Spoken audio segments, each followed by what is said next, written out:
иштин 27 жылдыгын утурлап 1972 жылы Ат-Башы районунун Пограничник азыркы Казыбек айылында улуу ата мекендик согушта курман болгондорго карата эстелик тургузулду. Биз 10-класстын окуучусу элек.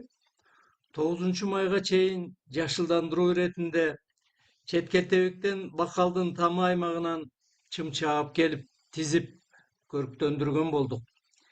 Эстеликтин ачылышында мектеп тараптан мен сүйлөмөк болуптурмун.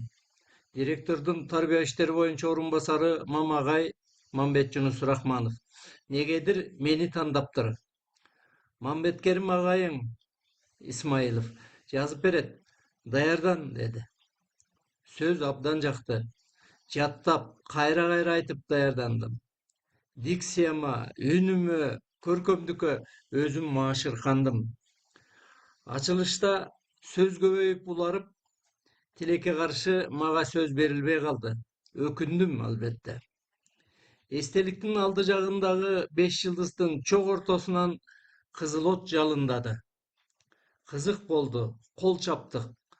Түбөлүк от дедик, урааладык. Бирок ошол түбөлүк от ал күндөн кийин күйгөн жок. Жарым кылымдап күйгөн жок. Жеңиштин 80 жылдыгына карата жасалма интеллекттин жардамы менен мына ал отту кайрадан мен жалындаткан болдум. Нарынбек Абылов уулу, Өскөналиев.